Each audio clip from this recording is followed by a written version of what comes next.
प्रथमेश जी महाराष्ट्र से। राधा वल्लभ श्री हरिवंश महाराज जी, आपके चरणों में कोटि कोटि प्रणाम। महाराज जी, जब हम भगवान या भक्ति के मार्ग पे चलते हैं तो कई लोग उसका मजाक उड़ाते हैं। वे कहते हैं बहुत बड़ा भक्त बन रहा है, माला जप ये तो बहुत बढ़िया बात है। अगर कोई कहे बहुत बड़ा भक्त बन रहा है तो भगवान से जोड़ दिया कि नहीं, बुरा तो नहीं कहा, अच्छा ही कहा, तो हमें बुरा क्यों लगे यार? जब हम भक्त हैं तो बुरा क्यों लगे? अगर कहते बहुत बड़ा भक्त है तो हमें खुशी होना चाहिए। तुम्हें कोई कहे बहुत बड़े आदमी हैं पीछे से, तो कैसा लगेगा आपको? आपके पीछे से कोई कहे आप इनको जानते बहुत बड़े आदमी हैं, तो आपको अच्छा लगेगा ना? तो हमारा संबंध भगवान से वो व्यक्त कर रहे कि बहुत बड़े भक्त हैं, तो हमें अच्छा लगना चाहिए कि हमारा संबंध जो भगवान से है, तो हम बड़े के हैं तो बड़े तो ही हैं। इसमें हमें सोचना क्या, इसमें परेशानी क्या? हमारी सोच लगती कि ये हमारा उपहास कर रहा है, बस इसी सोच को बदलना है।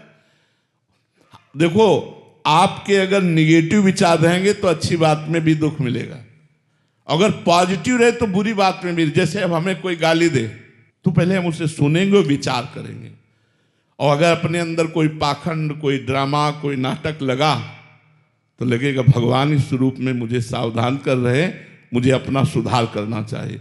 और यदि लगा कि हमारे अंदर कोई गलती नहीं फिर भी हमें ऐसा कह रहा है, तो हम उसे पागल मानकर चल देते हैं कि ये तो इसके विचार का स्वरूप है, इससे हमें क्या लेना देना।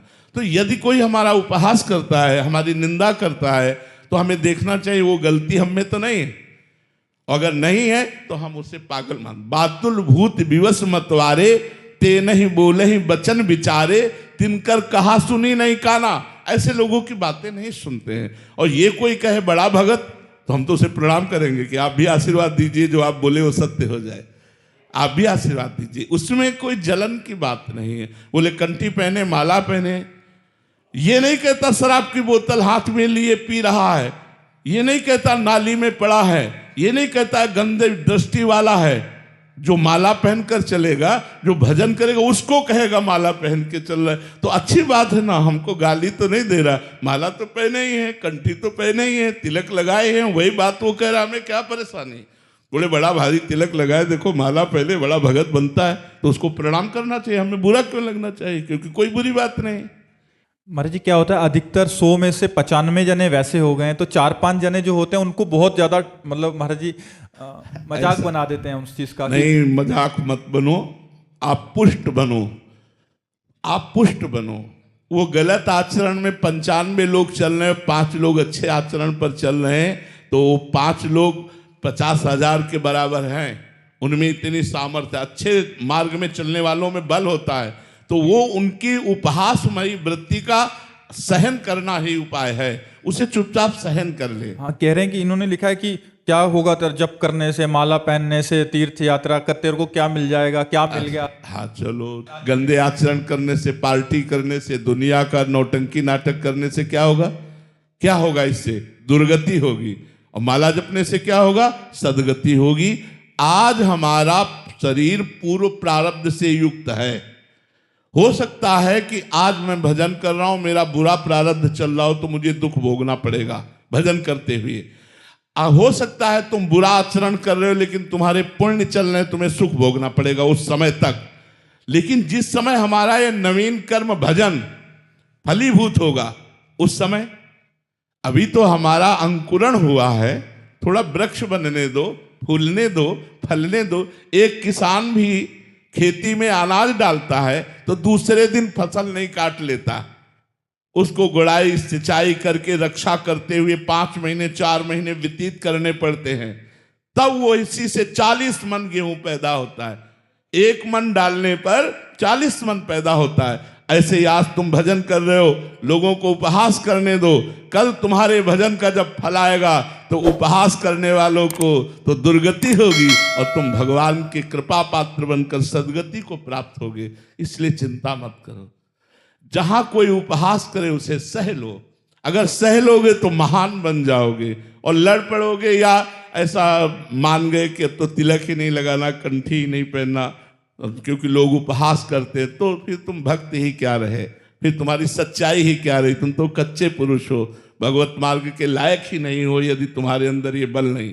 एक बार सम्राट अकबर आगरा आया, आगरा में उसकी बैठक थी, तो बड़े बड़े राजा लोग सब बैठे हुए थे। सम्राट तो राजाओं के ऊपर होता है। तो देखा कि हर राजा लगभग तिलक लगाए और कंठी बांधे हुए था। पता नहीं उसके दिमाग में क्या था। ये देखकर उसको बड़ी जलन सी हुई और कहा, आज के बाद अगर सभा में कोई भी तिलक लगाकर आएगा तो गरम लोहे से उसका मस्तक दाग दिया जाएगा। ये फरमान जारी कर दो। फरमान जारी कर दो। मधुकर शाह हरिराम व्यास जी के शिष्य थे, वो भी सभा में थे। उन्होंने घर जाकर विचार किया, अनंत ब्रह्मांडों के बादशाह का तिलक एक मुल्क के बादशाह के हुक्म से ना लगावें, ऐसा कैसे हो सकता है। तो अंगरखी पहनकर जाते थे, धोती अंगरखी पहले राजा लोग, तो ऊपर का उतार दिया। बड़े बड़े 12 चिन्ह, 12 चिन्ह होते ना वैष्णवों के तिलक के, तिलक लगाए और तलवार लेकर सभा में गए। तो वहां देखा कि जितने राजा थे और कोई तिलक नहीं लगाए हुए था, डर के कारण। सम्राट अकबर ने देखा, उनका, मधुकर शाह तुमने कल हमारा फरमान नहीं सुना? बोले हुजूर सुना, लेकिन तुम एक मुल्क के बादशाह हो, ये अनंत ब्रह्मांडों के बादशाह का तिलक है, और तलवार खींची। बोले हो किसी में दम तो हमारे तिलक को मिटाल कर दिखाए। कांप गया अकबर। उस समय मानो नरसिंहावेश हो मधुकर शाह को, कांप गया और कहा, वाह वाह वाह वाह मधुकर साहब वाह, हम यही देखना चाहते थे कि सच्चाई में तिलक कौन लगाता है, ये भक्ति का नाटक है या तिलक है। और राजी कर लिया मधुकर शाह को। ये हमारा कोई कंठी, कोई तिलक मजाक है? ये हमारे भगवान का दिया हुआ सुहाग है, ये भगवान का दिया हुआ चिन्ह है। और गले में केवल कंठी बंधी हुई है और मस्तक पर तिलक है, नरक नहीं जाएगा केवल इतने से। तुलसी जी की बड़ी महिमा वर्णन है भक्तमाल जी में और भी कई ग्रंथों में। अगर तुलसी जी गले में बंधी है वो नरक नहीं जा सकता।